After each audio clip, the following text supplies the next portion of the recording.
Në 90 vjetorin e lindjes shkrimtarit të madh Ismail Kadare në Korçë u organizua një aktivitet i veçantë për kujtimor. Në Galerinë e Artit Digital, kolosi i letrave shqipe u rikthye për publikun përmes inteligjencës artificiale, duke krijuar një përvojë unike për të pranishmit.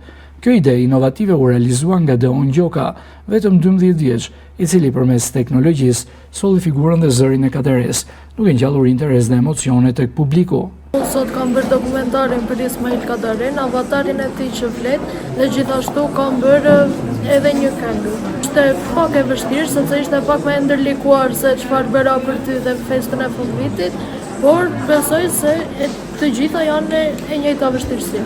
Më parë e njihja pak, kisha dëgjuar, por nuk e njihja thellësisht, ndërsa tani që punova me veprat e tij e njoh më mirë. Besoj se lexojnë, por jo aq sa lexonin më para, sepse tani kanë dalë edhe telefonat. Mendoj që duhet të lexojnë më shumë. Mësuesja e letërsisë Albana Panolli vlerëson se aktivitetet të tilla janë një mënyrë efektive për t'i afruar nxënësit me librin dhe autorët shqiptar, duke bërë letërsinë më të rejse për brezin e ri.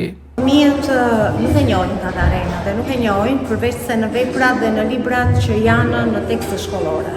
Por duke organizuar aktivitete të tilla, unë mendoj që më shumë se kur ne duhet t'i japim mesazhin që ata ta njohin Kadaren si një genial të letrave shqipe. Për të mos thënë që ishte shkrimtari më i madh i letërsisë shqipe dhe aq më tepër shkrimtari që na njohu, që na çoi në botë dhe që na futi në hartën të paktën artistike dhe shpirtërore. Fëmijët bëhen më të ndjeshëm, fëmijët bëhen më të mirë, fëmijët bëhen empatikë dhe patjetër që aktivitetet të tilla duhet të organizohen dhe më shumë. Në aktivitetin kulturor, nxënësit e shkollës nëntëvjeçare Svasti Qiriazi interpretuan pjesë të ndryshme nga krijimtaria letrare e Kadares, duke dëshmuar se vepra e tij vijon të frymëzojë breza më të rinj.